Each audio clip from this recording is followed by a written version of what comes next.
Good afternoon. It's Thursday, December 28th, 2023, and coming to you from the Lonely Tree Media headquarters in Tacoma, Washington. This is the Best Lamm Sports Show.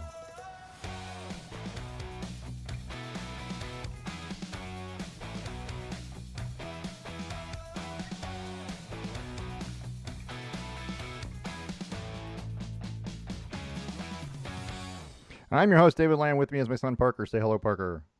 Hello, Parker. They were paying attention to something else for a second. Well,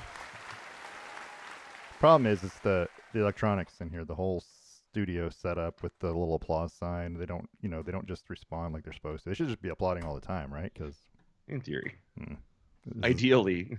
because wouldn't that be awesome just to have a studio audience just applauding you everything you do all the time? That'd be great. It might get a little tiring, but I'm willing to try it. I'm willing to try it for a while. I think every talk show host I've ever seen likes it. It should be like a laugh track around your house too. When you say something funny, it should people should start laughing. There's this TikTok video. It's like, here's my mom doing chores around the house, and they put like a laugh track over certain things. So like she was like vacuuming the couch, and she reached down and she pulled like an M&M out of the couch, and the crowd was like, oh. It was just really dumb stuff, and it looks really out of place. I like that. I like that idea. I think we should have that. We're going to talk about the NFL mostly. We got Week 16 in the NFL. We're also going to, if we have time, we're going to talk about the Fiesta Bowl. Oregon's playing in the Fiesta Bowl against Liberty. I don't know how much you know about Liberty University, but I know more about it than I did when I started this morning. So I'm going to share just a little bit about school and then a little bit about their football history. So, which is short in the FBS. So anyway, I think if I was making a sign for that game, it would be something like Liberty tried to kill off Doug, and it'd have a picture of the Liberty Mutual guy. It's a whole that might work. It's like the Liberty Bibbity guy. Your mascot's a Bibu. Who knows what? Classic Liberty fans. It's just the dude with the fake mustache. That might be good. I like that idea. All right, so let's start with trivia question though. But trivia question is college football related. Are you ready? Yep. So the Stave and Stone trivia question is going to be for today. Since the BCS started in 1998, okay, when we first had official national championship games, only 5 schools have been to a national title game and not won a title. So not one of them. Yeah, only 5 schools have gone to a national title game but never won a title.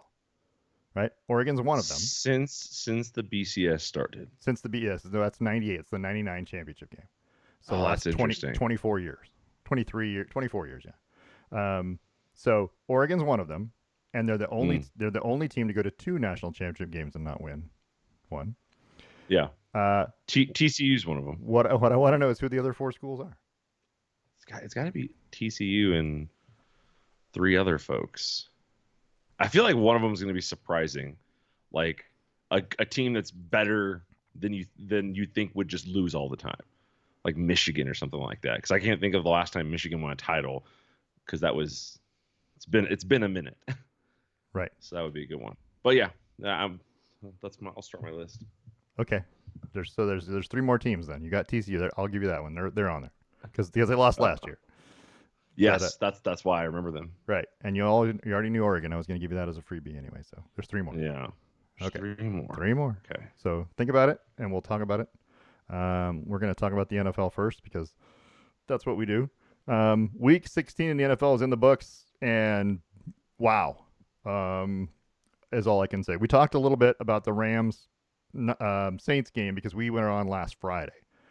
So that game was Thursday night, 30-22 Rams win. It was a little closer. The Saints made it a little closer than expected, but Rams win and stay in the playoff race at 8-7, which is where most teams are that are in the playoff race right now in both the NFC and the AFC. Everybody's 8-7 or 7-8, but the Rams are right there. Rams are playing some of the best football of any of the teams.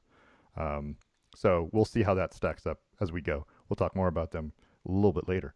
I don't really have a whole lot to say about it, unless you got something to say about that game. Not particularly. No, right? It wasn't that eventful. Bills beat the Chargers 24-22 in a much closer than anticipated game. The Chargers really not having anything to play for. The Bills have everything to play for. Still, they can win the division. Still, managed to win 24-22 and kind of hang on to win, shall we say. Second half was 12-10 Chargers. So it was one of those kind of games. But it was nothing exciting, really. The Bills are 9-6 now. They had 3 turnovers.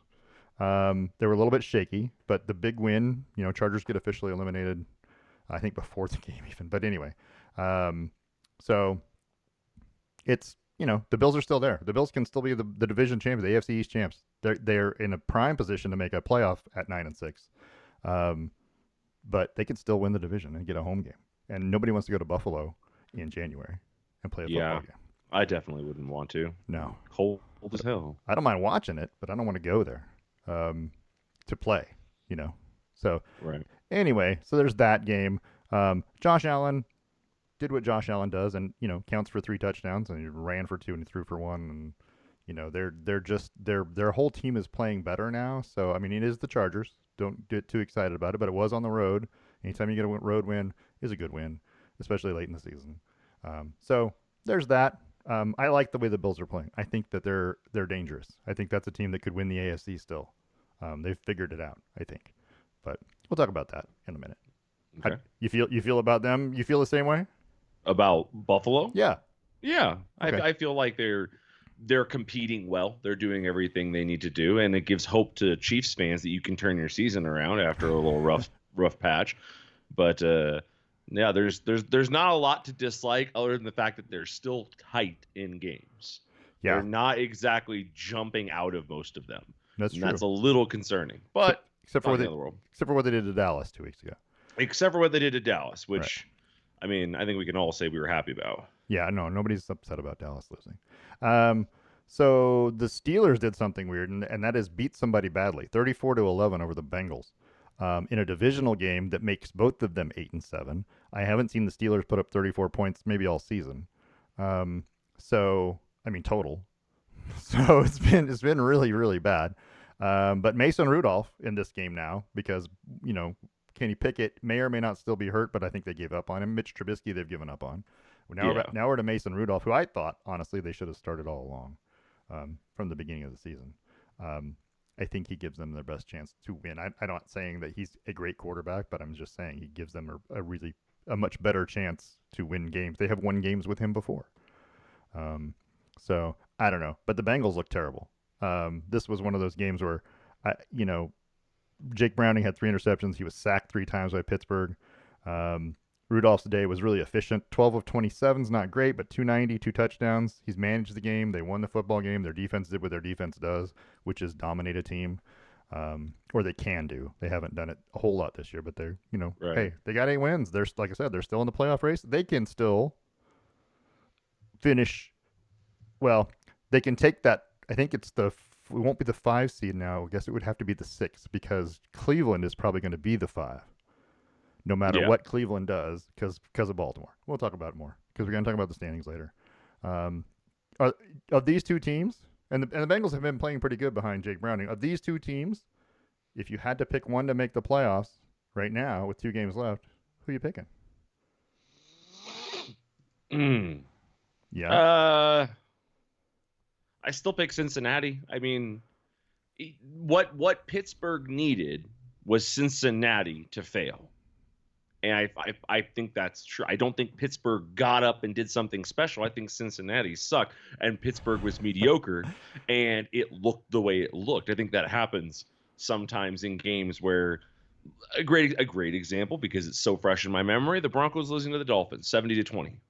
The Dolphins didn't do anything really remarkable in that game. Like there was no perfect dominance. They even punted a couple times. Yeah. But the Broncos were bad and kept turning the ball over, and all Miami had to do was your job and just finish the gift that you're being given. And that's what happened here. That's the same thing that happened that I think that Baltimore did to San Francisco. We'll talk about later. But I don't feel like Pittsburgh is a very good team. At best, they're going to lose in the first round if they somehow make it into the playoffs. But I also think the same thing about Cincinnati. Cincinnati without Joe Burrow is, their hopes came crashing back down when Jake Browning finally had a game like a backup quarterback is supposed to have. That's true. Yeah, So and it wasn't too remarkable. if it helps you any in picking one of these two teams, the Steelers have the Seahawks and Ravens both on the road, Yeah. and the Bengals play at Yeah. Kansas City and then at home against Cleveland. Neither one of them, they both could go 0-2. I mean, let's be fair and not make neither one of them makes the playoffs. It's entirely possible. It's So, not. those aren't It's easy not games. great. those are not easy games for those two teams. So they have a long shot to get in, but it's not going to be easy. Um, we let's see where are we at. We're at the Colts. Colts. Falcons beat the Colts 29-10. The Colts had a chance to take a step forward, and failed miserably, and also kept the Falcons in the hunt for the NFC South championship, which everyone's in the NFC South, right, except Carolina. Right. But the Colts are 8-7 now. The Falcons are 7-8 after the 29-10 win. Young Ho Koo kicks 5 field goals, right? Yep. Like it seems like he does all the time. He kicks a lot, doesn't he? He's one of the most accurate kickers that I've ever seen. And then Taylor Heineke is still apparently a thing. And he wasn't awesome or great by any stretch. 229 yards and a touchdown, but he was good. It was the defense. Gardner Minshew for the Indianapolis was sacked 6 times by Atlanta. Yeah, but it was a dominating defensive effort by Atlanta, and so they're still in the hunt. And because everybody's still in the hunt, there's only like 7 or 8 teams that have been eliminated from the playoffs. Everybody's still there. So anyway, we'll know more about those two teams after this week, but there's a lot more to talk about, like who's playing what. So we'll talk about that in a minute. What else are we going to talk about? We're going to talk about the Seahawks needing a win on the road to stay in it, and they did 20-17 at the Titans. Again, it sure looked like they didn't want to win that game. They tried to lose it. But they scored when it mattered at the end. Geno Smith, I think, was a little rusty in the beginning. That's part of that thing of being out. But he comes back in and 227 yards and a couple of touchdowns. Derrick Henry did what he did: 19 carries, 88 yards and touchdown. He wasn't dominating by any stretch for Tennessee, and that's probably one of the reasons why they didn't just put this away. But that's a Tennessee trait to lose late. Give it up. Give it up in the fourth quarter. Well, that's the problem. That's the problem when you have a lineman for a head coach. Is for the most part, those guys, they have tight games. Like Dan Campbell's games are always tight. His games are always tight. Mario Cristobal at Oregon, his games were always tighter than they should be. Like the ones that mattered. Like you need to smoke, opponents you should. But like it's a common trait amongst linemen that it's grinded out football. Yeah. And grinded out football means close games. It's true. They like to run the ball at the end of the things, and I don't know why. But anyway, Seahawks stay alive. They moved to 8-7.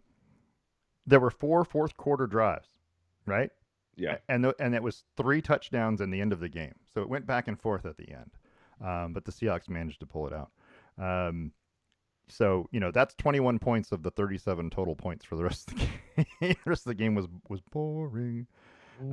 Boring, yeah. And there were Seattle only had 3 second half possessions in this game.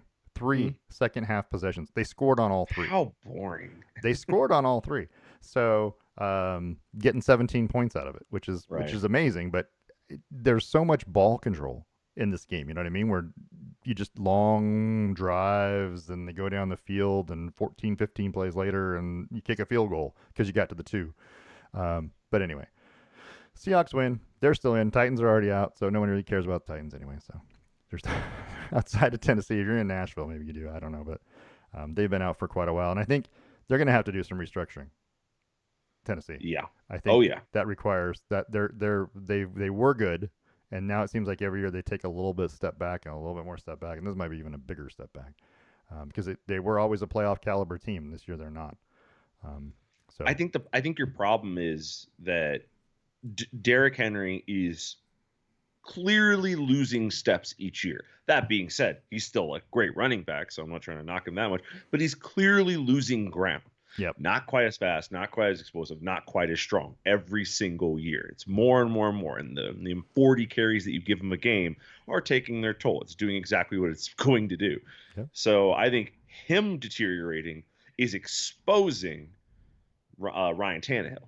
Sure, because he can't take the pressure off of him. Yeah. He can't take the pressure off of him. You're not running the ball effectively. With that, you've lost some big lineman pieces over the last few years, some to retirement, some to going other places. You had AJ Brown on your team Mm-hmm. at one point, and you bounced him, and Corey Davis. You had two fantastic receivers on your team at that time when they were competing for stuff. Didn't didn't Um, didn't need receivers. They never threw the ball. I mean, but when you did, it felt good to have him No, there. that's good. That's true. That's a good Yeah, point. one of your 15 passes a game, it felt good that they were going to them. You had really a tight end. Delaney Walker Yep. was, he wasn't as good as like Travis Kelsey, but he's in that same vein of like, Yeah. yards gain tight end. So Right. there was this really great period, and as these pieces have kind of gone away or deteriorated, it is exposing what is left, which is that you cannot run power football in 2023. It does not work. Yeah. Yeah. Like, you Well, can do it situationally, but this can't be your identity. right. Not unless you're just so dominating. You have to. I mean, if you can come out and run and score every time you run, Right. run 10 plays down the field and score, then yeah, Mhm. you can do that. But you can't do that in the NFL. Yeah. Eventually Not something can stop you. right. Or eventually, yeah, you're going to run up against the 49ers, who have, four studs on the offensive Right. line, and now you're not getting anywhere. Right. So yeah, I just think they're a little exposed. I think Vrabel needs to pivot a little bit. Pivot. Lions beat the Vikings 30-24. Detroit clinched the NFC North for the first time in 30 years, and moved to 11-4. I still don't think they're for real. Their offense is very good when it's good. You know what I mean? Yeah. But I feel like they're just one bad football game, just somebody having a bad football game away from just getting themselves blown out of the playoffs. I don't know. Jared Goff was 30 of 40, 257 yards and a touchdown. Right? Look, Right. it's adequate. I mean, he did what he needed to do. Jameer Gibbs is the real deal. He can run the football. He can catch the football. He can score from anywhere. He can break anything. So he's that kind of guy. He had 2 touchdowns rushing. They're dangerous. Offensively, they're dangerous. Defensively, right? Still, I mean, Right. at what point do you start trading maybe some of the embarrassment of riches on offense and get yourself a defensive player or two that can be it can help you win, because defense is what it's going to take to win a football game in the playoffs. But is it really an embarrassment of riches on offense? They're young and they're dangerous. They're just playing very well. Sam Laporta at tight end. Sam Laporta has value, has a Yep. market even. Right. Right. Jared Goff, there's somebody out there that will take him. Sure. Right. No one's going to sell the farm for him, or at least they shouldn't. No. But somebody will take him. Everyone else, though, Well, it's not hard to go, well, Amon-Ra St. Brown's undersized. sure. Jamar Gibbs is a rookie. Wait, who's their other running back? David Montgomery. Montgomery. He's good. Somebody will take him, no problem. Yeah. But it's not that many crazy pieces that you're looking at. I'd say defensively they have more value than offensively in terms of like what you could sell to other people. But so that's why, like, they're winning games, and they're winning games based on scheme and heart, but it's not necessarily all based on talent. I, and maybe, and it could be scheme. It could be, but I mean, when you got someone like St. Brown, 12 catches, 106 yards, and a touchdown, he might be undersized, but he caught 12 of the 14 targets, and I'm assuming one of them was probably, at least, I didn't see the whole game, so I'm assuming that one of those was at least off target a little bit. You know what I mean? Sure. So, yeah. I mean, he's got good body movement. He can catch the football. He's been doing it all year as the lead wide receiver. Right. And like I said, Gibbs is a good young talent. You get him out of the backfield, running, just running and catching. You can use him on third down. Finally decided to use him. Well, that's true too. Remember like the them a first while. 4 games of the season, they were like, when are we going to see this guy? Yeah. Anyway, I feel like that's a dangerous football team that can beat you, but I also Yes. feel like if your offense is in gear, you're going to score on them. You're going to score, and if you can keep scoring, they'll fail eventually. But 30-24, and the Vikings haven't had a great year either. Of course, they're dealing with, dealt with quarterback issues, but Vikings are still in the playoff picture at 7-8, although it's going to be rough to get in. Yeah, Nick Mullins had 4 interceptions in this one, and now is the number 2 quarterback behind Jaron Hall. Yeah. Yeah, so that's not great. And as a team, Minnesota ran for 17 yards in this game. Got to run the ball. That Cam Akers trade's looking big, huh? 11 carries, 17 yards in this game. I don't get how they made that trade and felt I, like this makes us better after better. losing Dalvin Sure. Cook. Yeah. I don't know what's going on over there, but Justin Jefferson does what Justin Jefferson does, right? 6 catches, 141 and touchdown. You got the best wide receiver maybe in football on your team, or Yeah. one of the top 2 or 3. You got to find number 1 a running back to take pressure off the passing game, and number 2, and a competent quarterback that's going to make good decisions all the time. Yeah. Doesn't have to be great. I mean, he doesn't have to be all world. He just has to be a good game manager if you got a running game, right? Yeah, it has to be Yeah, good enough. yeah, he just has to be good enough. Nick Mullins is not it. Yeah, Nick Mullins hasn't been in. Yeah, no, but we already knew that. He was also sacked 4 times by Detroit's defense, so not helpful. Anyway, so there was that game. Where am I at? Oh, I clicked away from my scoreboard here, so I got to get my scoreboard back up. Commanders and Jets.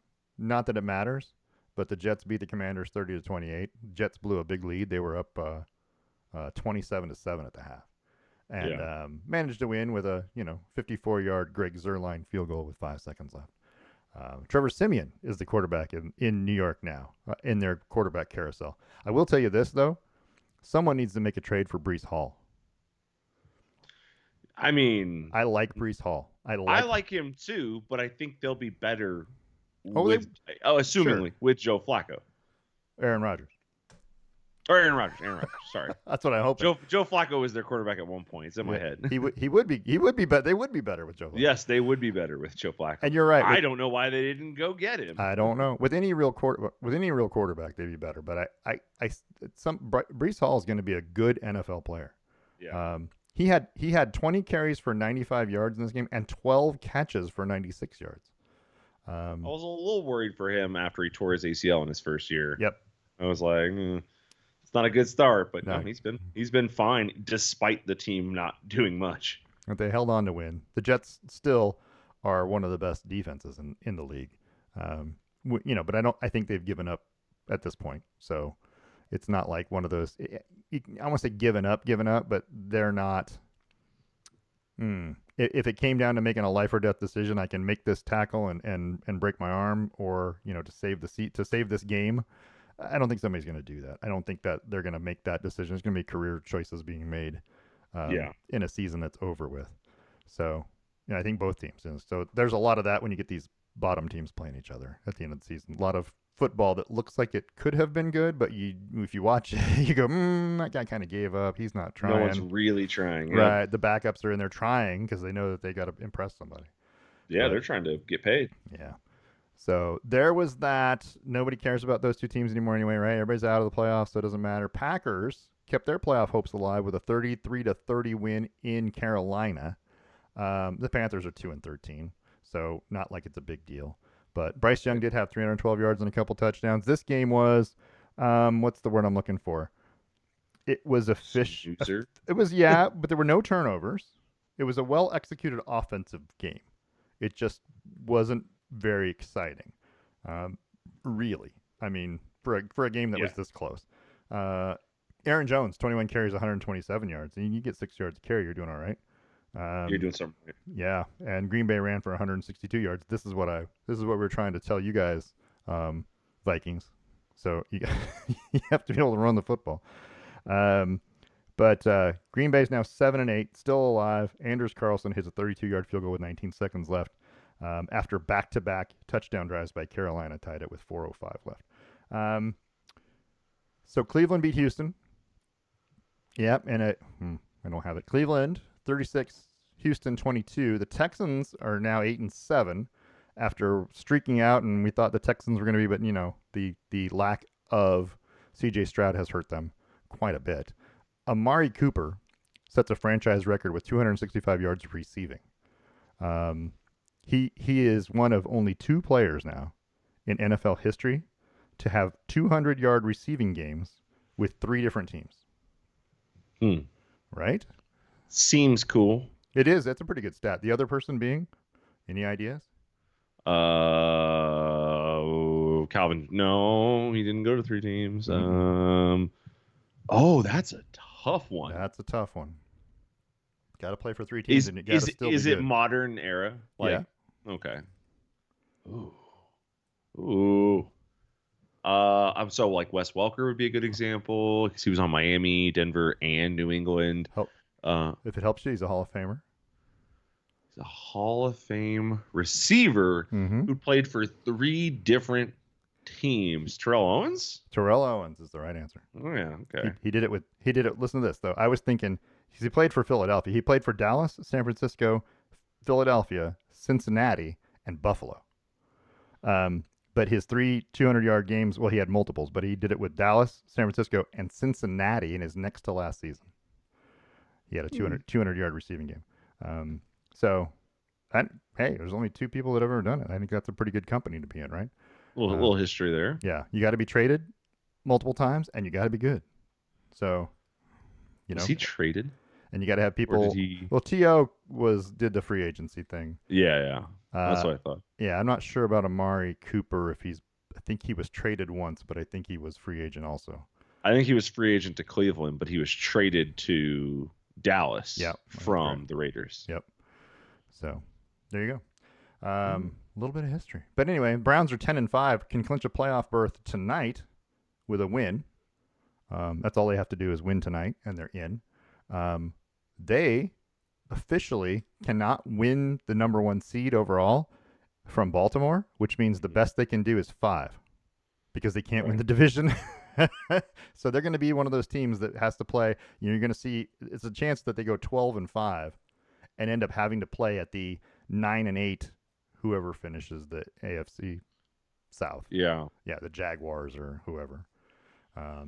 Anyway, there's a chance. Let's hope they drop it tonight. They drop. They don't win. Yeah, let's hope they don't win. Oh well. Let's keep the chaos alive. I want like the last week of the season, everyone to be playing for playoff spots. Yeah. Well, it's going to be close anyway because everybody's still alive. But yeah, so Joe Flacco seemed to be a big pickup, right? 368 yards, 3 touchdowns. He did throw 2 interceptions, but I mean, he seems to be able to still have it. I mean, he comes off the couch and he's still got it. So, guy with experience, that's what you need. Anyway, how about Baker Mayfield and the Tampa Bay Buccaneers? They beat the Jaguars 30-12. Mayfield was good. 26 of 35, 283 and 2 touchdowns. He doesn't throw interceptions lately. He makes great decisions. He's mobile. He can run. Is he eligible for comeback player of the year? What's the criteria? Because I never looked it up. Well, remember I looked it up one day, and there's nothing specific. It's not very clear about like, well, he has to have been hurt or he has to have been this. There's nothing like that. You can be comeback player of the year if you just have a down year. So he's got a good opportunity. I think he's eligible. Yeah. And if that's the case, I think he is. I mean, I can't. It's hard for me to picture another person who's got his team in a position to make the playoffs. Joe Flacco. That we didn't. Yeah, he's only played 3 games. 3 wins. Okay. Talk about a guy who just walks in and immediately makes the team better. Yeah, that's true. It's pretty impressive. But like Ryan Tannehill won it in 2019. He wasn't hurt. But I will tell you this, Baker Mayfield is doing more with less. The Buccaneers are not nearly as good as the Browns are defensively. Yeah. So maybe. I don't know. I would still give it to Baker Mayfield. Hold on. Rob Gronkowski won it in 2014? Well, he must have had an injury the year before. He must have had an injury. That's silly. Yeah. Yeah. I don't know. I feel like Gronk was always one of those players that he's a freak of nature at whatever 6'7" and however much he weighs, and he's not great speed. He doesn't have blazing speed, but he's got these gigantic hands. All you have to do is put it near him and he can grab it, to pull it away from you. He's good. And yeah, I mean, it's almost like a cheat code because, all he has to do is turn around and you get the ball near him and he's going to get yards. Yeah, it might only be 10 yards, but it's first downs when you need them or it's end zone when you need it. So, yeah, I thought he was always a cheat. I mean, he's a good player. He's just one of those freaks. It's just gigantic. He's just a big guy who plays tight end who can catch a football. If you could get some offensive linemen to learn how to catch a football, right? Yeah. They could probably do the same thing. They don't move nearly as good as those. But anyway, I'm just saying. If you're gigantic and take up a lot of space, it's hard for a defensive back to get around you, or a linebacker for that matter. So, It's true. That's why like Calvin Johnson was so good. He was massive. he was a big guy. Trevor Lawrence was cleared from concussion protocol on Saturday to play in this game on Sunday, and then left this game with a shoulder injury after he was diving for a first down late in the third quarter. Spent the whole fourth quarter on the bench. Yeah.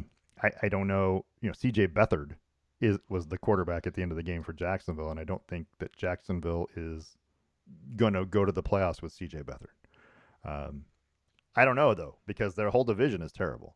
So I was going to say they currently lead the division, and even if but like there's 3 teams from that division who could get in the playoffs. yeah.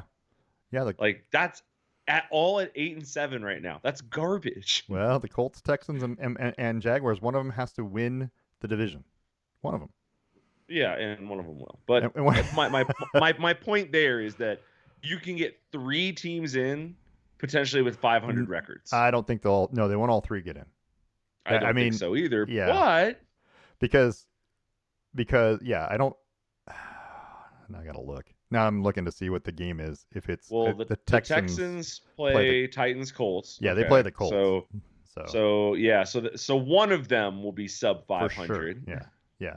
But you could get 2 teams in, right around 500. I guess there's 17 games in a season. You can't be 500. Right.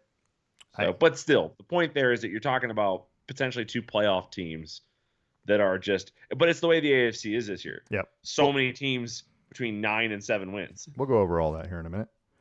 Yep. Because we got more. So the Bears beat the Cardinals 27-16. Again, who cares? They probably should shut down their star players and wait for next year, right? Yeah, I'm not sure what they're doing. But Kyler Murray played. Justin Fields played. Khalil Herbert's playing.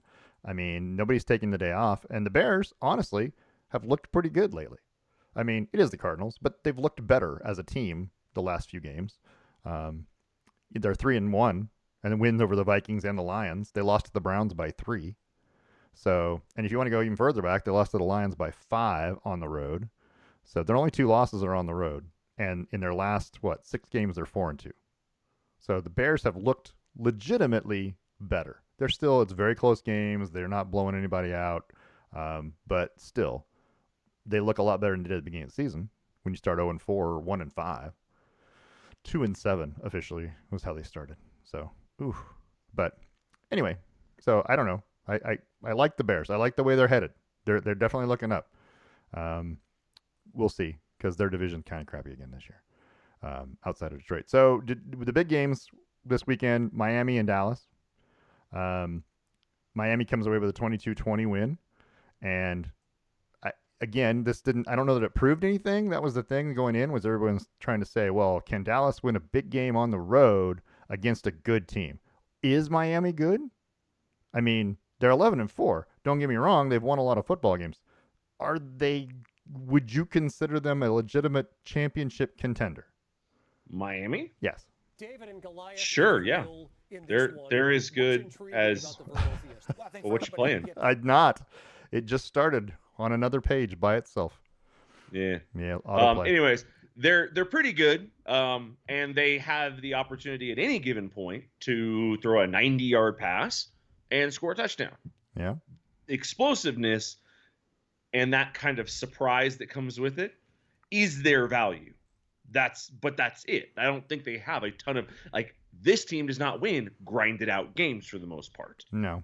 They win games where they crush you by just going way over the top of your head. So if Tyreek Hill's not fully healthy, that's concerning. They're not a title contender, but they can make a deep run if they get the right matchups, especially in the AFC where you're liable to be playing the Colts or the Steelers. It's not going to be great teams that you're playing necessarily.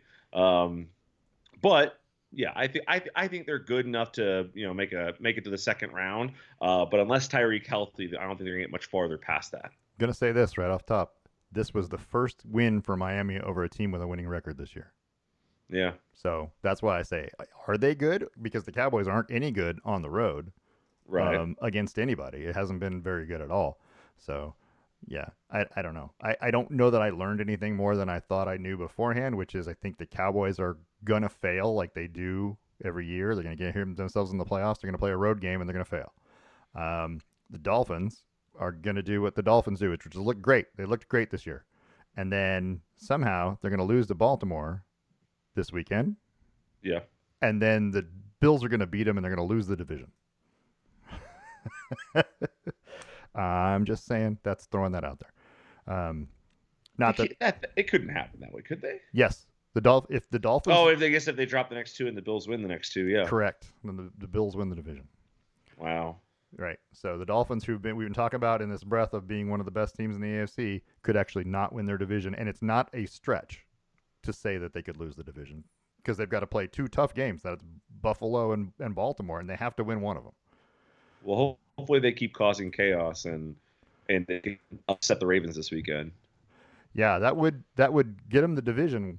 That was the problem is that'll secure the division for them. It won't create as much chaos as if they lose and Buffalo wins. So, because then you're gonna have that last game of the season for the division title in a home game, right? Which would be. I just don't watch the Dolphins with confidence. I watch them and I go. I watch. I mean, every once in a while, like Mostert and A-Chain, they have pretty good games, right? They do some really really cool things. But it's not the staple of it. It's like, oh, it's 3rd and 8. Here's a 60-yard pass to Waddle or yeah, and when you're or Hill, and that is the defining characteristic of your offense. Yeah, and when you're talking about throwback uniforms like we talked about the other day, I like the Dolphins throwback uniforms. Yeah, that's what they work because they don't look a ton different, but I don't like the new aqua, the lighter pastelly aqua, and the weird dolphin logo. It looks better on TV. Yeah, I like the old uniforms. This old color of green, whatever it is, aqua. So anyway, just me. That's just me being a Dolphins fan. You want to talk about ugly football games? The Patriots over the Broncos, 26-23. Chad Ryland with a 56-yard field goal. Gosh, and Denver has like a 5% chance to make the playoffs now. Yeah, they're not going to. They're probably not going to. But they're still 7-8. They're still not eliminated. So there's that. But they don't even have to lose to be eliminated this coming weekend. They can get eliminated by other teams. So that's not a good position to be in. But you know what happened in this game that really frustrated me? It was 7-3 Denver at the half, right? Each team had 6 possessions in the first half. Each team lost a fumble. Each team missed a field goal right before halftime. They exchanged missed field goals right before halftime. There were 5 punts and a turnover on downs. The first half was ugly football. But Denver had it where they wanted it. 7-3. They were winning ugly. They didn't have to play well, and they were still winning. Right. Here's the thing: the game got close, and we get to the end, and it's Denver scores and ties the game 23-23 with 2:53 left. Right? Mm-hmm. They had to come from behind. They were 23-7 down because the third quarter belonged to the Patriots. Well, they're 23-23 with 3 minutes to go, and they give the ball to New England. Right? Right. Kick the ball off. And then New England doesn't do anything with it, gives it back to Denver, right? Who then runs 3 and out, 3 incomplete passes and out. Right. And why, when you had the ball, I understand there was like a minute something left, but you had the ball and a tie game. Why wouldn't you at least get the clock running? Worst case, it's tied and we go to overtime. Best case, we break a run. I mean, I know you're trying to conserve the clock, get down the field because you need all that time and you want to get in field goal. I get it, but I would have run the football because you still had timeouts at this point. You still had 2 timeouts. Right. I would have run the football at least once and get the clock moving. At least the defense would have thought, hey, maybe they will try and run. I know Denver's not the best running team. I get it, but still, you got to do something. Anyway, so they give the ball back with 3 incomplete passes, which took 0 time off the clock, and they give the ball back to New England. New England takes the ball, runs a 6-yard run from their own 25-yard line, and Denver calls timeout. Right. Wastes one of their last 2 timeouts on a 6-yard run that was first down. And I understand the thought was if we can get them 3 and out, we get the ball back, we have time still to try and drive down and kick a game-winning field goal. They run another play for just a yard, and they use their last timeout. And I don't understand. I haven't figured that out. Why I get it. I kind of, but I feel like they. It's not like New England was driving down the field, getting ready to get in position to kick this field goal. They were on their own 31-yard line, and you've stopped the clock when again the game is tied. You're not losing. You don't need to stop the clock and get. You know what I mean? You don't know that they're going to do anything. What you did was you allowed them to stop the clock twice for no reason. They get a third down conversion, and then they march down the field, and you can't stop the clock now. And they kick a field goal with 2 seconds left. Yeah, you and I saw in the Detroit game that Sean Payton made some interesting coaching decisions down the stretch with regards to time and effort. Yeah. And he did it again on this game too. Yeah. He called those timeouts. He didn't need to. Make them call their timeout. Yeah, make them waste their timeouts because I'm confused as to why you're doing their job for them. Right. Yeah, that's what it looked like. That's exactly what I was saying when it happened. I was like, why would you call timeout? Because they only had one left. So they weren't going to use it. So they would have ran a play. Yep. He would have gotten tackled in bounds. And then the next play would have come around the 30-something second mark. Right. And then they would have ran another one. They would have started getting into panic mode. And panic mode is when you have the opportunity to pick people off. Yep. But instead, they called a second timeout, let them draw up a deep left to Devontae Parker. Yep. Yeah, it just seemed like bad coaching. Yeah. There's been a couple of those moments, but it is what it is. Sean Payton wasn't exactly known for being like dead on at the Saints either. That's true. Like the only coach I know of who's that constantly efficient has been Bill Belichick. And now they've benched Russell Wilson. Right. For the last 2 games of the season. Which I feel bad for you because you're going to go watch. Well, they didn't bench Russell Wilson for the last 2 games of the season. They benched him for this game. They haven't said if it's for the last 2 games. Oh, what I heard was it was last 2. Well, that's what everyone's assuming. That's what everyone's assuming. Everyone's filling that gap, but that's not announced. The only thing Sean Payton's announced is that this game they're starting Stidham. And why would you do that? I mean, I save him in case he doesn't get hurt. I don't know. If he gets injured, you are on the hook for you can't get rid of him. You can't cut him, and you're on the hook for the entirety of his contract. If you do cut him while he's hurt, the entirety next year and the year after. Yeah. Whereas if he doesn't get hurt, you can cut him in March before the deadline, and you're just on the hook for next year. You're not on the hook for 2. That's it. It's literally a business decision. Yeah. I don't know. It's and I get it because you're trying to make moves post Russ.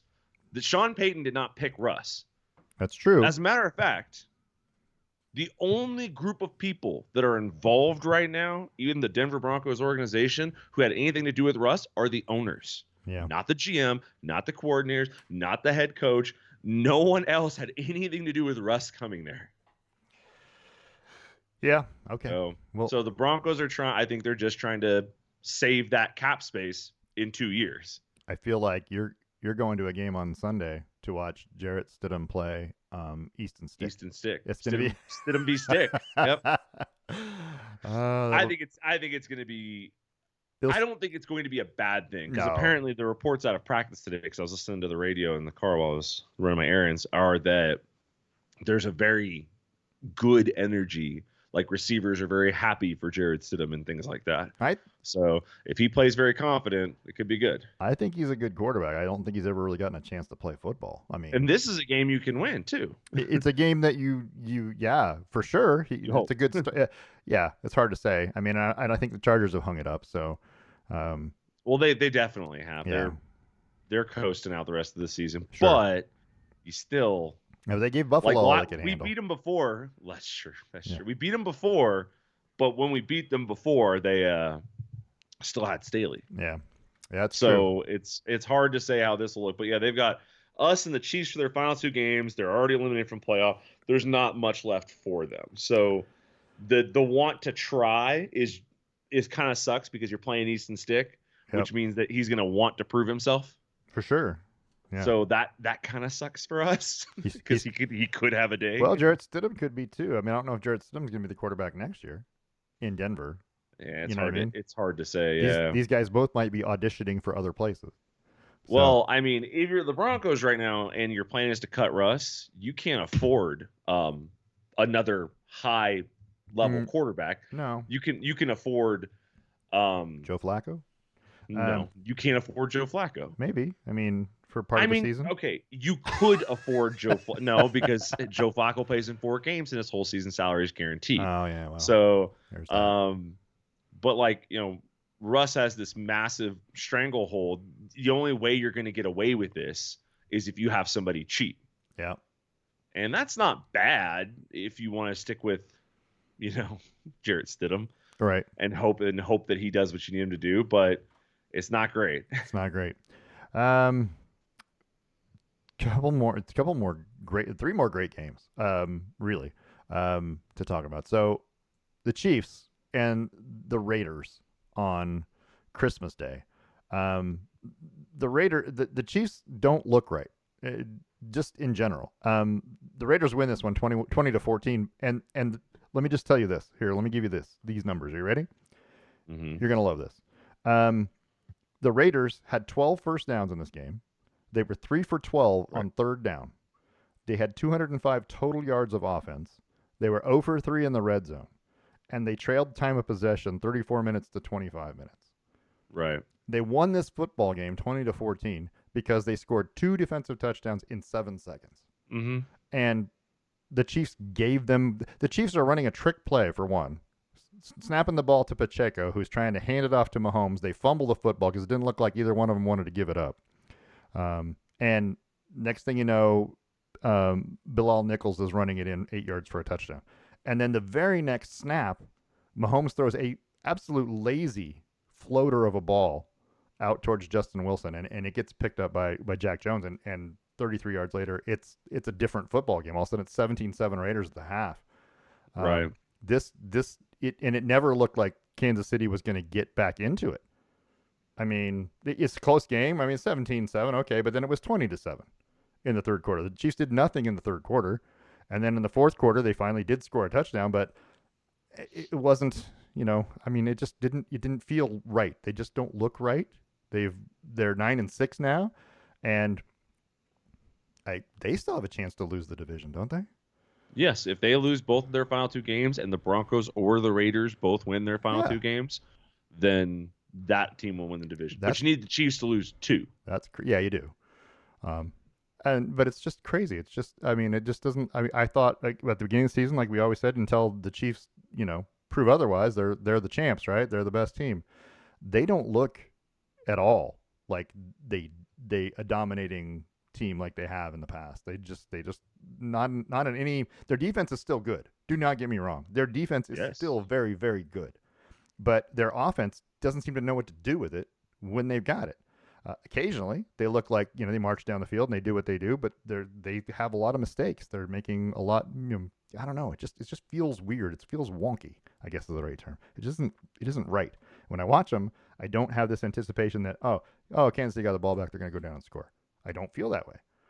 So while they're good defensively and that keeps them in football games, they're going to have to rely on that to get them somewhere. And granted, defense usually does well in the playoffs, but I don't know. I don't know. I don't feel good about them.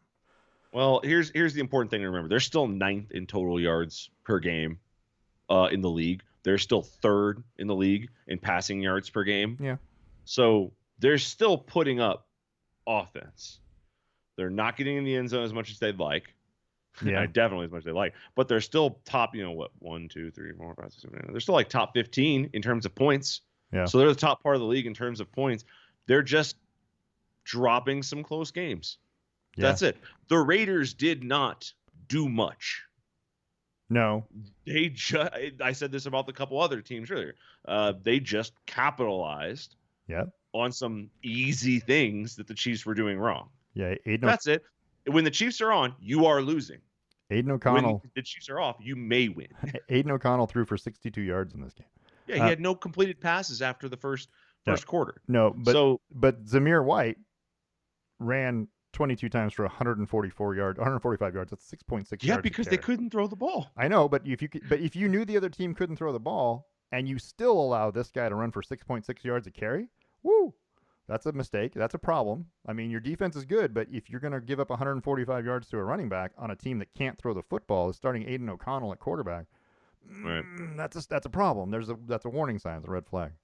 It's not. It's not Okay. at all. Like you gave the best defensive ever possible, the best running game possible, and you walked away with a 6-point win over a team that was literally crapping themselves. Yeah. And you only walked away with a touchdown. The Broncos crapped themselves earlier this season. Miami took it for 70. Right? The Dolphins crapped themselves earlier this season, and the Bills took them for 60. Yeah. Right? That's what good teams do. The Raiders are not a good team. All right. The Chiefs have to lose. All That's right. how that works. So they play the Bengals and the Chargers coming up. If they figure anything out, all doubt goes away. All doubt. And Yeah. even with the doubt, you're talking about a 10-point, what's called a 6-point loss to the Raiders, a 3-point loss to the Bills. Yeah, they got a little more of a loss there, an 8-point loss to the Packers, right? A 4-point loss to the Eagles. Yeah, and their worst loss of the year against the Broncos. I'm just saying they've got 5 losses on the, or 6 losses on the year. 5 of them were by a score or less. I hear you, and I absolutely. And the only one that wasn't was the Broncos. I absolutely understand what you're saying, but they started the season 6-1. Yeah. And since then, they're 3-6. Right. Well, 3-5. Sorry. The thing to consider about the start to their season, and this is why you have to taper your expectations more appropriately. Jaguars, Bears, Jets were their first 3 games after the Lions. I get it. Sure. And and then they went ahead and beat the Broncos and the Chargers in there too. Yeah. So yeah, that big 6-game win streak, they'll probably the best team in there, best 2 teams in there were the Vikings and the Jaguars, and that's not saying a ton. Right. I think that they are. I think that they will be fine. I don't know why I'm defending them too much, but I think that they will be fine. The only way a team wins is if they lose. You're not going to beat the Chiefs straight up. You need them to screw up more than anything else. So we'll see. Okay. We'll see how their season turns out, because even with this disaster of a season, they're still top 10 offense. Yeah. Well, I'm not saying they're not. That offense is one of those things. It's numbers are not necessarily my thing. It's a feel. I like to feel. I agree. It feels team. disjoint, but the thing is, that's what I'm saying. You're looking at this going, it's a disaster, Not right? a disaster. Not necessarily you. Hold on. I mean, I say you, people, the world, the general public, John Q. Sportscast. Okay. They're calling it a disaster of a season. They're saying, oh, they look terrible. Well, they might look terrible, but they're still winning more games than they're losing. Yeah. And their offense is still humming. So it's not humming like to the tune that we had seen in the past, where 40 to 14 wins are constant. But this is more like how the Eagles win games. No one's calling their offense a disaster. Well, okay. I will just tell you this. Since their 6-1 start, right? Okay, they scored 31 against the Raiders, and they scored 27 against the Patriots. Right. The other games are 9, 21, 17, 19, 17, and 14. Not once have they broken, well, one game they broke 20 against the Dolphins. Right. So their offense in the last however many games, yeah, the talent level, the competition is tougher. I get it, but they aren't scoring points like you expect them to. I expect them to go in these games, and these games are tight, because you're playing the Bills, you're playing the Eagles. But I also expect it to be 30 to 20 something, because your offense should still be able to score, because your offense is supposed to be the best part of your team. It's not. It's your defense.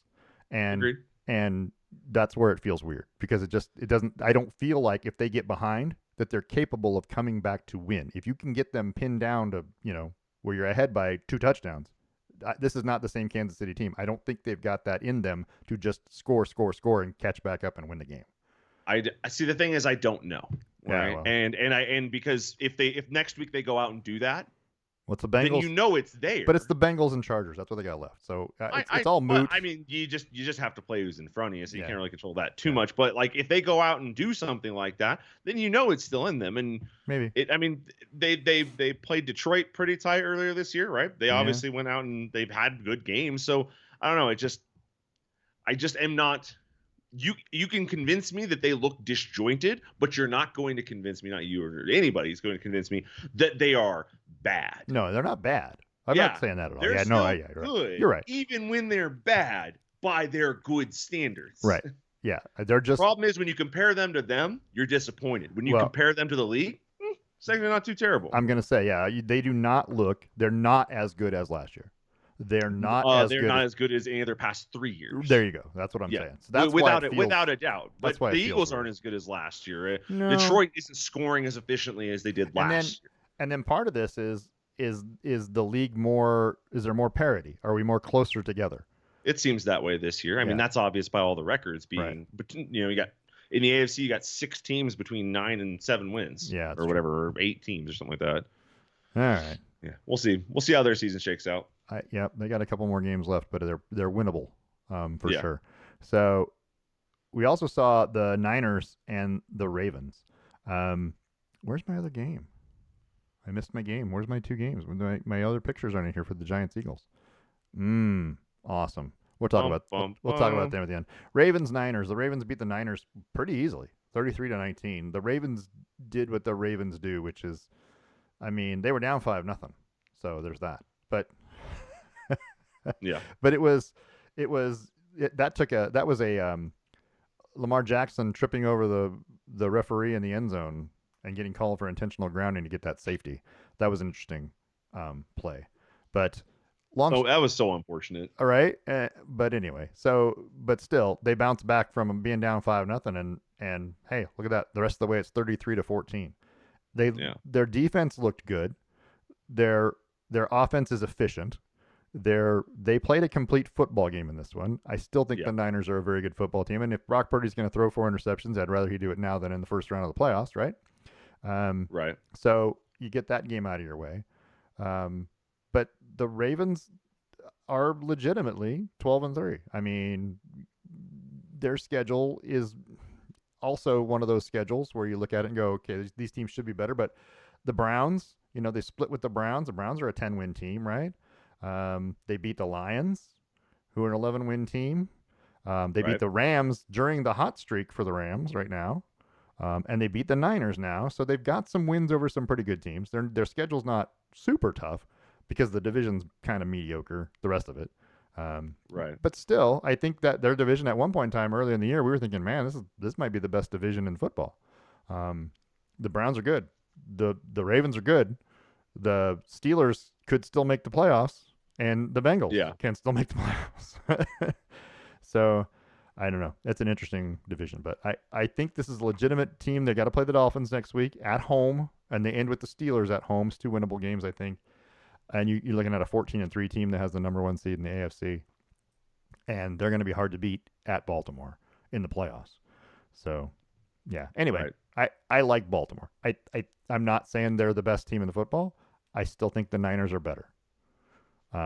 Niners had a bad day, so can blow it off as much as you want. Everybody can say, "Oh, well, they exposed them and they bought it." Yeah, okay, but I think it's different if a couple things go right early in the game for San Francisco. This is a different feel to it.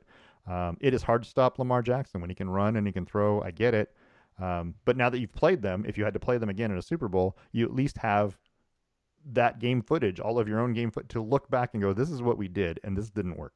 So it's hard to beat a team a second time when you play them again in the season. So yeah. Anyway, so here's what I see. The 49ers led the game in passing first downs and rushing first downs. The only reason they didn't lead the game in total first downs is because they gave up 5 penalties for first downs. Yeah. That's it. So it's 23-21 there. They ran more plays for more yards per play, right? Better passing yards, better rushing stats, not by much, 20 yards more. They committed more penalties, and then they turned the ball over.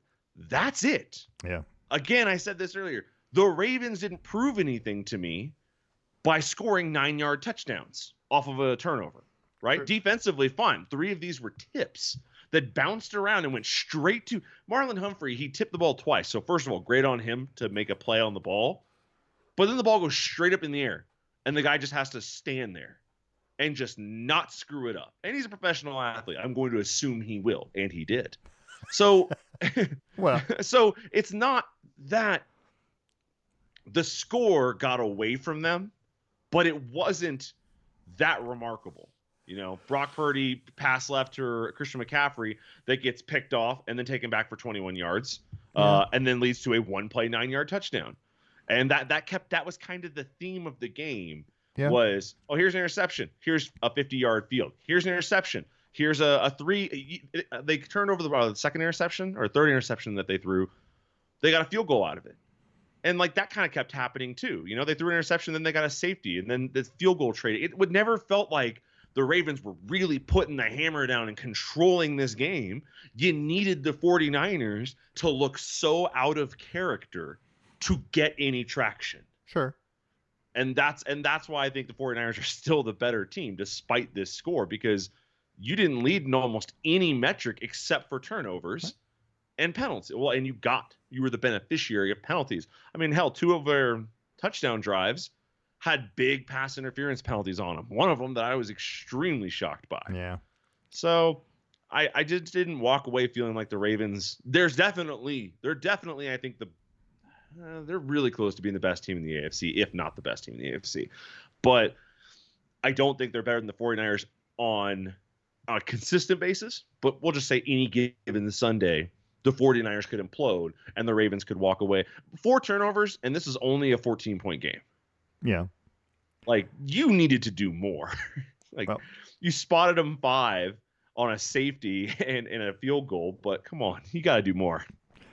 Brock Purdy has thrown 11 interceptions this year. He's 29 touchdowns, 11 interceptions. Yeah, he threw 4 this game. Yeah, he in the 4 losses, he's thrown 7. Oh no, 9. Sorry, 9 interceptions of his 11 are in those 4 losses. So if he doesn't, only emphasizing you need Brock Purdy to be bad. If he doesn't turn the ball over, you're gonna have a hard time beating him. It's true. So there's that, I get it. It wasn't. San Francisco's losses earlier in the year, they lost to Cleveland by 2 and they lost to Minnesota by 5, both of them on the road. They did lose to Cincinnati at home. That was kind of a shocking loss at home to me, the 31-17, losing by 2 touchdowns. But the last 2 losses have both been by 2 touchdowns. So I don't know. I don't know what happened in this game. I'm going to call it an aberration. That's what I would think, yeah. But I feel like you may be looking at the rematch for the Super Bowl. Right. I mean, they may just play again. And like I said, it's hard to beat a team twice. So, well, there's speculation that that's already been decided because like the color scheme for the Super Bowl is red and purple. like on all the promotional material, there's like red and purple, and that has accurately predicted the Super Bowl for the last 2 years. Gosh, really? That's what we're doing? Okay. All right. I mean, maybe. So also the Eagles managed to finally win a football game after losing their last 3? Is that right? Is that right? I don't know. Right. I'm looking here. I feel like that's right. They had lost their last 3. They lost to the Niners, the Cowboys, and the Seahawks. And then they beat the Giants 33-25, although that game ended up being closer than I thought it would be. And this wasn't even, it was 2018 Philly at the end of 3. But that was only because it was 20-3 at the half, but then, 2 turnovers led to 2 touchdowns for the Giants. So, a short field, Saquon Barkley 7-yard run to start the third quarter, and then Adoree Jackson with a 76-yard interception return. Jalen Hurts throwing the football hasn't looked like Jalen Hurts throwing the football this year like he did last year. So that's their issue, I think, is that he hasn't looked as good doing it. You know what I mean? Because we watched him in the Monday night game, and he threw 2 late, both of them late, but they were both big. So one ended the game, and one turned the tide on the game, and I don't know why they threw the ball deep. But anyway, that's not the point. Point is, Eagles managed to pull this one out, 33-25. Tommy Cutlets is on the bench. Didn't even finish. Tyrod Taylor finished this game, but he was inefficient at half. He hadn't done anything. So Tommy DeVito was a non-factor, which just goes to show he probably should have held out for that extra $10,000 appearance fee, because I don't know how much longer he's going to be making NFL money if he does what he did in this game. It is the Eagles. I get it. And you are the Giants. So, you were handicapped from the start, but the game just looked bad. It looked like Philadelphia running away, but you know what I mean? At 20-3 at the half, and then it's 20-10 immediately, and then it's 20-18, and all of a sudden you're back in it. This is what Seattle did, right? Hung around. Right. You just got to hang around long enough, and Philadelphia will, muck it up. I don't know. So they were lucky to win this one. I think Philadelphia. They were lucky to escape with an 8-point win, but they don't look as good over the last 4 games.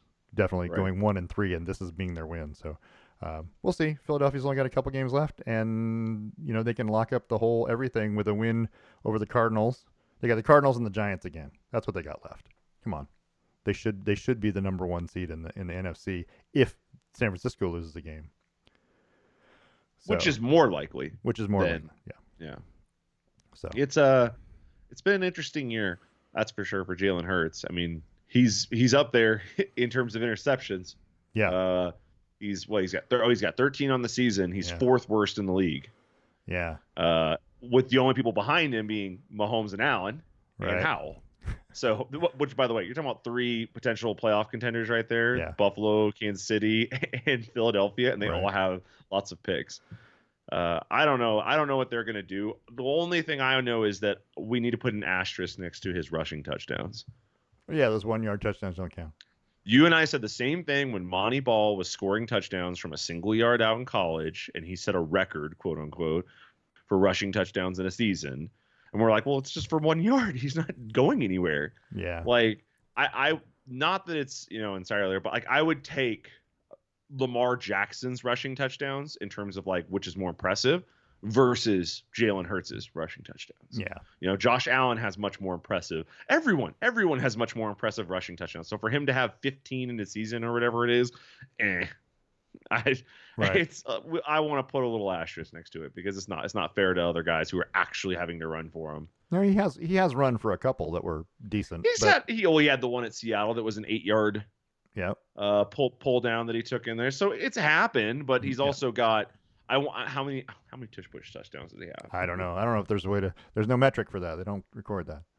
But it would be an interesting stat to see how many 1 or 2 yard touchdown runs he's got. So Hurts has now scored 18 rushing touchdowns on the tush push since the start of last season, including the playoffs. Okay, that makes sense. So he's got 18 this year and last year.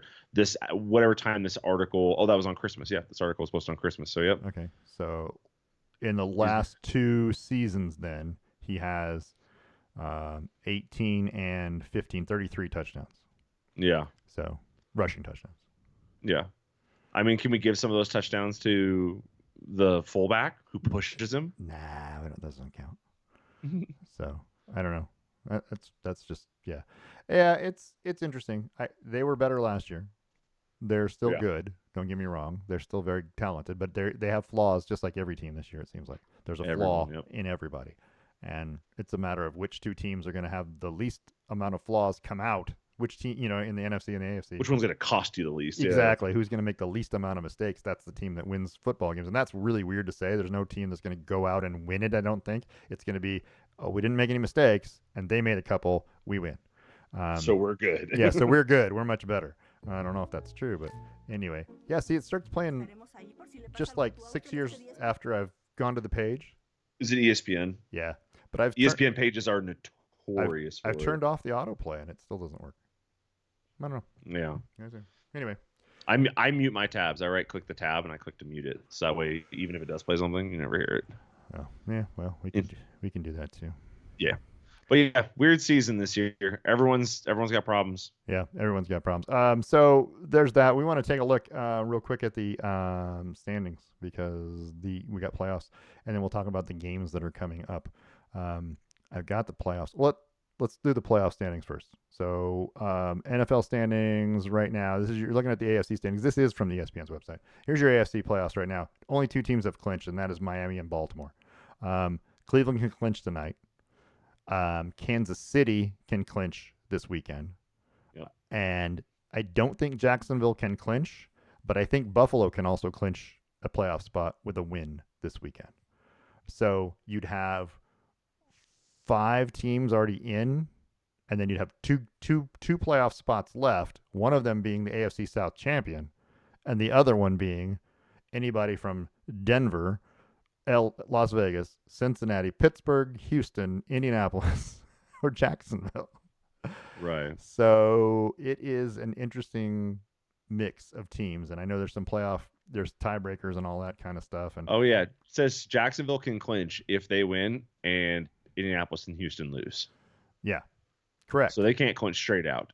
Yeah, no, they can't clinch with a win. They have to win two or get a win and a loss, right? So Right. yeah, they need help right now, but they control their own destiny. If they win them both, they'll win the division. So Jacksonville, I don't feel safe with though, because if Trevor Lawrence isn't going to be your quarterback, if he's going to be injured, I don't feel good about that. Not that I feel good about the Colts or the Steelers.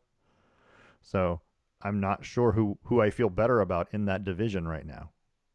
Right. Yeah, so I don't know. That's a tough one. Anyway, there's that division. Then you have the AFC West. Kansas City at 9-6 hasn't been playing great football, but have a pretty good chance to wrap things up with a win, right? The Raiders and the Broncos at 7-8 have a chance, an outside chance. They need. I don't know if they need to. If they win both games, both Raiders and Broncos win both games and finish at 9-8, the Raiders hold the tiebreaker over Denver. So, Well, I was gonna say that can't happen because the Raiders and Broncos play at the end. oh, they played the last game, yeah. So, Yep. So one team could win both, the other team couldn't. and if they split, well, of course, then Denver would have to win, right?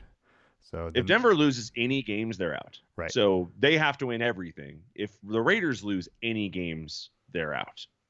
And yeah, if the Chiefs win any games, they're both out. yeah, that's true, and that's So crazy, there's a lot that has to happen. right? And so then you have the Cincinnati, Pittsburgh, right, who are Right. the third team from the AFC North, or you have Houston, Indianapolis, or Jacksonville, and they're all fighting over basically one playoff spot. I mean, be honest with you. I mean, the AFC South is fighting over the division lead. I get it, but the other teams are fighting over one. There's only going to be one playoff spot left. So the AFC, as muddled as it looks, it's like 6 teams battling for one playoff spot. Um, so 2 division titles still out there, but yeah, you know what I'm saying. So anyway, there's that. Yeah, Yeah. it's just it's a little strange. My favorite one is the Cleveland Browns because they can clinch a playoff spot with a Cleveland win or tie, or a Pittsburgh loss or tie, or a Buffalo loss, or a Jacksonville loss, or a Houston loss or tie, plus an Indianapolis loss or tie. Yeah, there's a whole. If you read the scenarios, They're more than likely going to get a playoff berth this weekend. I had the scenarios pulled up, and to read them is just like ridiculous. You just like, okay, so I can win. I can win. If I don't win, then all it takes is 6 losses or ties by these 5 teams, and you're like, what? Buffalo has the most ways in, but they have to tie or win regardless. But there's a 1,000 scenarios for them to get in. Yeah. Whereas Cleveland, they don't even have to win. Right. They just need one of these other things to happen, and Right. they get in. Yep. So Yeah, Cleveland's going to be in, and I think Buffalo's going to be in too. The question is Miami capable of beating Baltimore this week in what is a gigantic football game? So I don't know. So let's look at the NFC real quick. A lot of things going on there in the AFC, but the NFC is similar in that you have these 4 teams that are that are locked in already, and 2 of them are Philadelphia, Dallas. One of them is going to win the division. One of them is not. And then San Francisco, who holds the tiebreaker over everybody right now. And so if they just win out, they'll be the number 1 seed, get the bye. If Philadelphia wins out, they'll be the 2 seed. Detroit wins out, they'll be the 3 seed. Dallas then could do no better than the 5 seed, and they'll have to go on the road for that first playoff game to either Tampa, Atlanta, or New Orleans. And Dallas doesn't play well on the road. Not that those teams are great, but they don't play well on the road. So that's going to be an interesting scenario. And then you have the other 2 playoff spots that everyone's battling for, and that's the Rams, the Seahawks, both at 8-7. They're in the driver's seat right now. If they just win out, they'll both be in. Is that right? Yeah, absolutely. Because the rest of the teams that are battling are 7-8. There's no way for them to catch them. You know what I mean? If the Rams and the Seahawks both win out, you're in. They'll be 10-7. They just have to win out. That's all you got to do. It's easier said than done. And then Seattle will be get a road trip to where? Philadelphia. For the revenge game. That shouldn't make you feel great. No. I'd start Drew Lock anyway. But psych him out. Yeah, just see what happens. Yeah, and then I had to look it up because I don't know what it means, and I didn't know what it means. The Eagles have a tiebreaker over Detroit on strength of victory. And I didn't know what that meant originally. I was like, well, they haven't played each other, right? So it's not head to head. What are you talking about, strength of victory? It is literally the score differential in the common opponent games. Hmm. So scoring does matter. When you take a knee at the end of the game and you have a chance to Sure. put 7 points on the board, you should have put 7 points on the board because it might come back to haunt you in the playoffs. In the rarest of circumstances, it might come back to haunt you. Right? Yeah. I mean, Absolutely. it's like the sixth tiebreaker or whatever it is. I mean, probably this one's right before flipping a coin. I don't know, but that seems like a weird tiebreaker is how many points you scored, the point differential in common opponent games. But yeah, it is what it is. That's their rules. Of course, the NFL has a lot of stupid rules too, like overtime. Anyway, there's that. The Bears are not eliminated, by the way. Bears are still in playoff contention. Just want to throw that out there. At 6-9, the Bears still have a chance to make the playoffs. Yes, they need everyone to lose every game, but they still have a chance. Of course they do. Of course they do, because it's that kind of year. Just an extra way to get disappointed down the stretch. I suppose. But anyway, this is if you had to put your money on one of these teams, I'm going to throw out these 4, 7, and 8 teams: Minnesota, Atlanta, Green Bay, and New Orleans. If you had to throw money at one of these teams making the playoffs, whether it be by winning the division, and that would favor Atlanta or New Orleans, or by getting into a wild card because somebody loses and you win the right games, which one of those 4 teams would you put money on? Probably Green Bay. They look good. Green Bay. They feel like they have the most complete team of all those teams. Yeah, they're playing better than they did at the beginning of the year. Yeah, for sure. Yeah, that'd be who I take. They have the best overall system. Minnesota's on their 3rd quarterback. That doesn't help anybody. Fourth quarterback, right? Because Kirk Cousins started the season, and then they went to who all's been there? Wait, the other. So Kirk Cousins, Josh Dobbs, and then Nick Mullins. There's another person and now in Jared there Hall before. is the starting quarterback this week. There's another person in there too between Cousins and 5. Dobbs. Wait, well, no, it was Mullins. It was Mullins, I think. It was Mullins. Yeah, never mind. So they're on the quarterback number 4. Yeah. So I don't like Minnesota. I don't like the feel of Minnesota.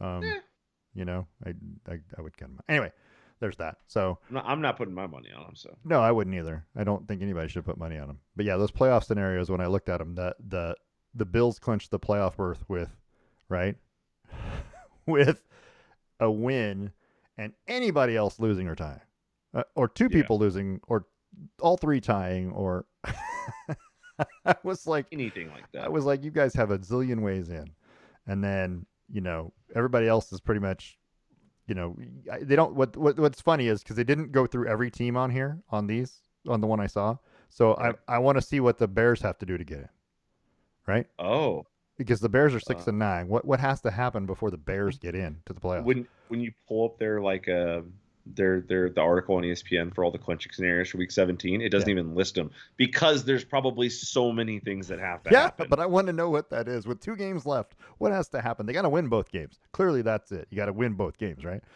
But who else has to lose which games is the question. And can it? I mean, obviously, it can happen because they're still not eliminated mathematically. So I like those scenarios. I like going through those because they're kind of fun to talk about. So, all right, I've got to. Oh wow, this is the New York Times has a thing that you can go through and you can select. It says they have a 1% chance to make the playoffs. 1%. See, it's still you're saying there's a chance. Right. I don't know. Let's that's kind of fun. You can pick the teams and stuff like that. Yeah, that's good. It's a lot. Like I saw one article just now and I was like, it's a lot. Let's talk quickly about the Fiesta Bowl and then we'll be done. Okay. So the Oregon Ducks are going to be playing, the number 8 Oregon Ducks are going to be playing Liberty University in the Fiesta Bowl. This is the number 23 Liberty Flames who finished unbeaten, and they're the top rated group of 5 teams. So they're going to be playing, they got an automatic New Year's Day bowl game, which I feel like we should get rid of that.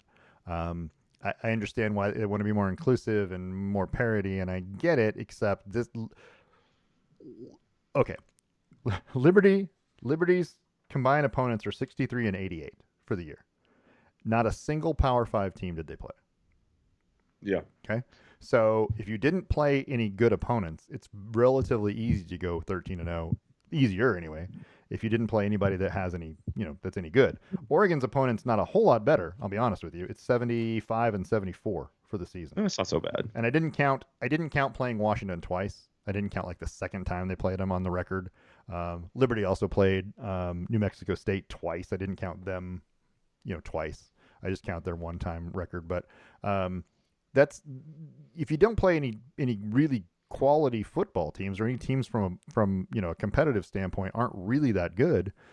I don't understand. I mean, it's why we're giving a 13-0 team a shot. What this does for Oregon is nothing. It means Oregon, if they lose, oh my God, you lost to Liberty. If you win, oh well, you should have beat them by more probably, right?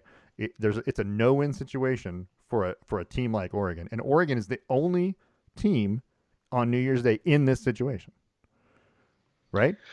And yeah, and I don't like that. I mean, we couldn't get Florida State or Georgia and play them, right? No, we can't do that. But we're gonna have that. They're playing each other. Well, this is where bowl tie-ins kind of screwed us. Yeah, absolutely. Because it took away some of our options. Instead of just pitting, the best teams versus, whoever, it's like, oh yeah, well, we got to have these people playing over here, or we claimed them to be over here. It's like, God dang it. Right. So the Fiesta Bowl starts at 10 a.m. Pacific, 11 Mountain on New Year's Day, January 1st, from State Farm Stadium, which used to be University of Phoenix Stadium, which used to be. I think that's what it was. It was. I think it was University of Phoenix Stadium to start. Yeah. The Ducks are 1-2 all time in that stadium. Just FYI.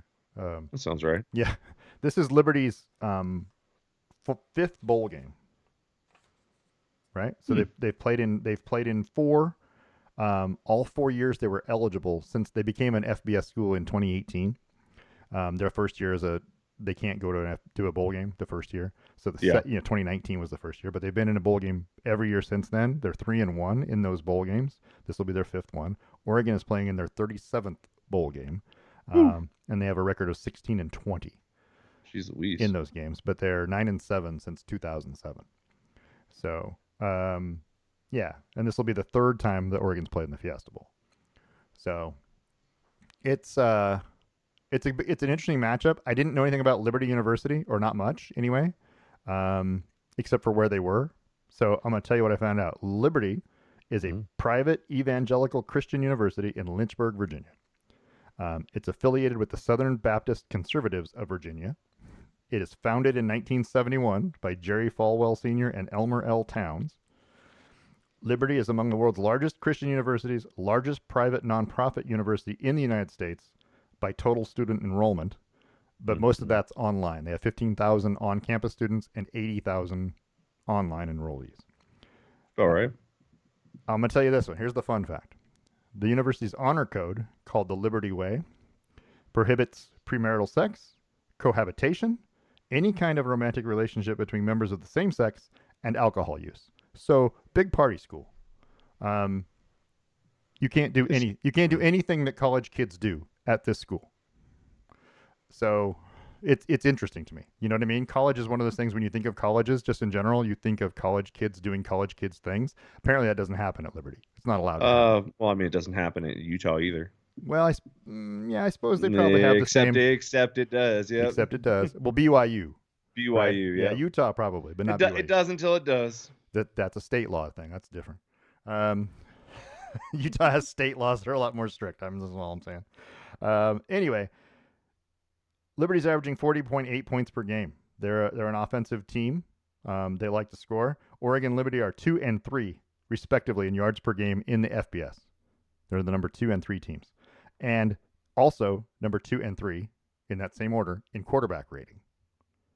So you got 2 really good quarterbacks. Liberty is number 1 in the country in rushing yards per game, 302.9. Okay. Oregon's number 2 in passing, 342.8. So you've got the number 1 rushing attack and the number 2 passing attack. Oregon's defense averages 97.5 rushing yards per game. They're 12th in the country. So it's a really good run defense against the number 1 run offense, which makes it going to be interesting. Liberty opponents. I talked about that. They've got their quarterback, Caden Salter. Sorry, I keep wanting to say Slater. It's Salter. 2,750 yards passing, but 31 touchdowns and 5 interceptions. He also has 1,064 rushing yards and 12 touchdowns. So he's a 1,000-yard rusher, and he threw 31 touchdown passes. He's dangerous. I'll say so. He's pretty good. He's dangerous. They also have another running back, Quentin Cooley, who ran for 1,300 yards this year. So Quentin Cooley. So you got a running back for 1,300 and a quarterback for 1,000. So that's why you can see they're the number one rushing team in the country. So this is a dangerous football team. And like I said, it's a no-win situation for Oregon. They do have Bo Nix playing for them, which is, really unusual in today's game to have a quarterback still, who's going to play in the NFL or get drafted at least. You're going to have him still playing at this point. You know what I mean? And it's not for a national championship. Nobody else is doing that. Yeah, it's uncommon. So hopefully, knock on wood, everything will be good. But I'm looking forward to the football game in general. I just don't feel like, unless Oregon is, according to ESPN, a 90% chance to win the football game. They are a 17-point favorite. I feel like that puts them in a terrible position. Yeah, I mean, it gives the other team a little extra ammo to come out and attack Oregon and play loose. It's true. Yeah. Did you watch the USC win last night? I watched a little bit of it. It wasn't that exciting. No, six touchdown passes. Yeah, system, right? Yeah. Anybody could do it in the system, apparently. Yeah, Caleb Williams. How many times did he throw 6 touchdown passes? I think once. Yeah, see? And this guy's already done it. And he's played in how many games? 1? That's a good point. Yeah, this is that doesn't bode well for him coming back. No. Because now it's like, well, do we need him to come back? Do we need all his drama? Right. Or can we just go do something? Can we go with this other guy? We absolutely could. Yeah, absolutely. And he probably cost you less NIL money. I'm not saying the school, but I'm just saying in general. He's a lot of drama behind Caleb Williams, but he's gone anyway, right? He's going to be in the NFL. Yeah, well, no, not necessarily. He hasn't declared. That's true. He could come back. He makes more money in college. Yeah. Well, I mean, if you think if you're willing to roll the dice and gamble, I'm not going to play in the bowl game, but I'm coming back to play my senior year. Why would you do that? To make money. I get it, but you also, if I, again, this is why I can't be in charge. If you did that to me, said I'm not going to play in the bowl game, but I'm coming back next year, right? I would say absolutely not. Well, you can. That's absolutely welcome to come back, but you'll be the backup quarterback. Sorry. Yeah. So you might as well hit the transfer portal because you can't do that to me. I need you for the bowl game. We want to go out and win, which they did anyway without him. Honestly, they did it without 3 of their best offensive players. Right. What is that saying about the ACC, right? So Florida State's leg to stand on was, we're unbeaten and blah, blah, blah, blah. Yeah, but the second best team in your conference just got bombed by USC, who's playing without a lot of people and not that good. Anyway, so I don't know. I feel like I wouldn't allow him to do that. I mean, you can do whatever you want, but you won't be coming back and starting for me because you let me down. You know what I mean? Left a team in the lurch. If you want to come back, why would we want you back? That is was it a lurch? Well, not really, but I mean, no, there's no reason not to play. It's if your reasoning is I don't want to get hurt, then you're going to get hurt next year when you come back to play. There's no reason to do that. You're going to play in 13 games next year and not get hurt, but this one will get you hurt. I think we all believe he's leaving. That's I don't correct. Think anybody actually believes he's staying. They've got quarterback commitments. This guy there just did this. Okay. I think he's actually going. But regardless, if you think like it's 2000 football, that's you won't get recruits. Like nobody's going to want to come play for you knowing that you don't have their interest in mind. Well, and when their interest peaks up and becomes above yours, it's about supporting them. The name on the front. That is the now. See, way more important the 1950s, in right? college. It doesn't matter anymore. That is dead. It's worth billions of dollars now. It does not matter anymore. And that's fine. But because you used to play for pride because there was no money in it. If you don't think now there's money. If you don't think me at USC being the head coach can find another player, you're wrong. So move along. I don't think you the next guy just stepped up and threw 6 touchdown passes in a bowl game. I don't think you could find another player saying what you're saying to them. Oh, gotcha. I'm not going to say that to them. I'm only going to say that what I mean. to him because you can't do that. You're letting all your teammates down. Your teammates are here. They're going to go out and play. Well, not all of them because obviously some of them left. But I understand the commitment thing. I completely get. I completely get this value system. It's just now dated. These players are all friends. Caleb Williams knows 20 people on the other team. You think they're not all talking about, yeah, he freaking told me I couldn't come back because I wouldn't want to get injured in case my draft valuation was high. He told me I couldn't come back. Don't go there, man. No, hold on. They're listening to each other more than they'll ever listen to you. Hold on. I wouldn't tell him that until he decided he wanted to come back. Because then I would say, why didn't you play in that bowl game then? That's the question. Where that's the conversation we need to have. You need to come up with a damn good reason why you didn't play in that bowl game, because you have to come up with some reason why it's okay to play the next 13 games next year or 14, but not this one. Why was that okay? Because his valuation his draft valuation came back low. That's Gotcha. why that would happen. Is you withhold from this while they determine your draft value, because you can still enter. I hear you. I think you can still enter the combine and come back. No, you can't. You can't. But if your draft valuation comes back and say, hey, you're projected a second round pick 15, that's going to net you 1.5 per year as a quarterback. Your college dollar valuation right now is 2.6. Why wouldn't you come back here and double your money for an extra year? But you don't know that until the NFL releases their valuations after the season. Okay. So there's a reason to sit. I don't like it. So I'm over here saying there's a reason. Saying there's no reason is ridiculous. There's a reason, but it's just I don't like it. You don't like it. You don't. But that's not the same as somebody coming to me and being like, "Hey, look, I have potential to go top 5 overall, but I need my evaluation first." And then I go, "Okay, yeah, we're not playing for a national title." Like, so you don't it think, sucks. So you don't think? Well, at least your other guy will get some reps. So you don't think Bo Nix did that? Why is Bo Nix playing?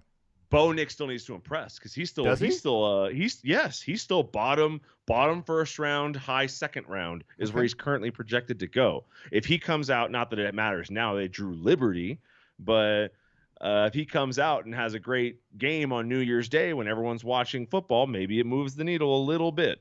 So he still does need to impress. I don't think he needs to impress, but the world seems to think that he's probably the 9th best quarterback in the draft. And he could easily change that narrative by going out and performing. And I say easily. He could change that narrative a little bit by going out and performing. So he's going to participate in the combine. There are guys that don't participate in the combine who are in the draft. Like, would we take any of them? Like, should we just say, we don't want you because you won't do this. Like, you won't prove to me that you're good in this moment. Yeah, I never understood. I don't understand why they even have the combine anymore. Because most of the people, I don't want to do that drill. What? Well, there are certain, I mean, there are still good reasons to do it. There's still plenty of information to get because, you might have 10 guys in the first round who opt out of the bench press or opt out of the 3-cone. They don't want to be exposed. But you still have 6 more rounds of the draft. Guys are the guys you're evaluating. The reason why I would say that is my personal feeling is if you won't come out and participate in the combine, you have something to hide. There's no other reason. Because if you're going to be, you have something to lose. Something you're hiding. Something. Right? You're not good at something that's going to get exposed in the combine. It's going to cost you money. You're absolutely right. But that's what I'm saying. There's a reason why you don't want to do those passing drills in front of everybody compared to everyone else. There's something wrong.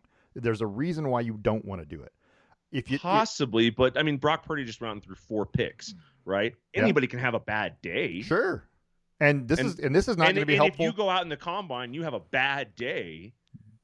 Do people just do what they did? What you're saying about what we say about Brock Purdy? Which it's just one bad day. Don't worry about it. Don't worry about it. We got a whole bunch of other tape. Well, then why did I come out and do it? Okay. Well, but what is the point of throwing without shoulder pads on? What is the point of throwing without a helmet on? What is the point of throwing without any of defenders? I agree. There's no function to it, and that's why more and more people are sitting out of it. Like I said, we should get rid of it.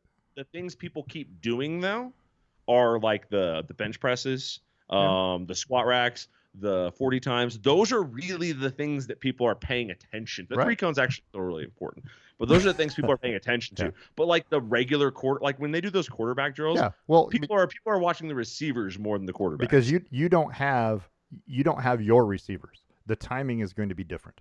Sure. You know what I mean? And it's all manufactured too. Absolutely. It's like a very weird, sterile environment of momentary football plays. Right. So these guys are opting for, we're going to have a pro day. We're going to have a workout at our facility with my guys people. in a more comfortable place. Right. And my thought is, as an NFL scout, you're not going to have those guys to throw to at the next level. So why do I care? You're going to have somebody totally different next year to throw to. So it doesn't make any difference how you do with these guys. I don't care. How can you do with my guys? Right. So anyway, No, if you're, I see yeah, I see the value in all the things. yeah, it's interesting. I don't know. There's definitely, I mean, it's just another chance for you to screw up. So sometimes you just don't want to take it. I'm giving it away. Trivia question. You ready? I guessed it already. Did you? You know them Yeah, I all? have. I think I know them. I knew that one. You did. You knew that one? I knew that one. I thought I gave it away. Nope. I All wrote them right. down. That's why sometimes I like sending and messaging you my Yeah. answers Oh, or I don't even. telling you them right away, so that way there's no like illusion of impropriety. I didn't even have my phone. Oh, So yeah, no worries.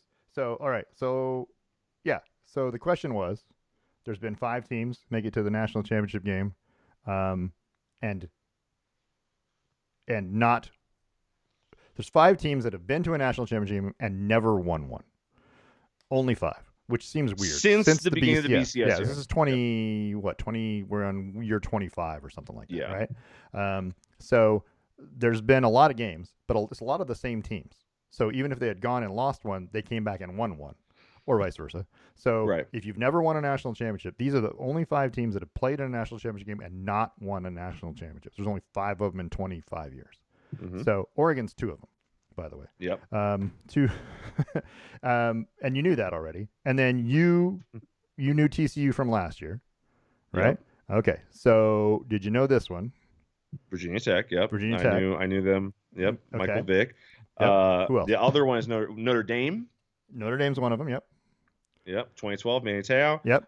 And then the final one took me some serious thinking, but because I thought it was Oklahoma at first, because I was like, Oklahoma's played for a bunch, but did they ever win one? Like, and then I remember you had to go way back, but upon going back and looking is where I kind of started to think about other teams that were big in like the early 2000s, and that's where Nebraska came up. Nebraska. That's correct. Yep, Nebraska. Yep. So yeah. So yeah, Virginia Tech, Nebraska, Oregon twice, Notre Dame, and TCU. Virginia Tech is the highest scoring team in a national championship game not to win a title. They scored 29 points in their loss back in 1999 national championship game. So anyway, there's that. Just want to let you know. Yeah, I just can't believe that that Notre Dame hasn't won one in a very long time. No, and they haven't even really played for one, just the one. Right, just right? the one. Just the one. So yeah, I mean, that to me is, as good as they always are rated to start the Right. season. We always say they're overrated. Yeah, they are. They're overrated because they don't capitalize on it. They are not out there playing for national championships. Alabama's been to multiple. LSU's been to multiple. Oklahoma, Ohio State. All these teams have been to multiple games. Michigan has not. They haven't been in the national championship game since then, and they haven't lost the national championship game since then. So we'll see what happens to Michigan this year. So Yeah. but that's an interesting thing. I'm going to pick Alabama in that game. All right, let's do that right now because there's the last thing to talk about. Okay. Semifinals: Michigan, Alabama in the Rose Bowl. Who you got? Alabama. How bad? Not that bad. Think it's gonna be close? 30 something to 17. Like, it's not going to be close, but it's not going to be a blowout. Okay. Like, Michigan's got a good enough defense, but Alabama's carrying all their hype of the last like 3 games of their season. I'm gonna go 27-24 Alabama. Super close. Nice. Yeah, I think it's gonna be close. And then the other semifinal: Washington, Texas are playing in the Sugar Bowl. Who you got now? I have Washington. I Yeah. think they've got a few more weapons than Texas is prepared to handle. Okay. I think Washington wins that one relatively easily. I think that's a 31-21 game. I mean, I don't think Texas is okay. I think that Washington has enough defensive backs and good wide receivers to cause Texas some trouble. Yeah. So, anyway, there you go. There's that. And then, so that being the case, we both have Washington and we both have Alabama. Mm-hmm. Who wins the national title? Alabama. Alabama. Yeah. Least surprising thing I've ever heard. I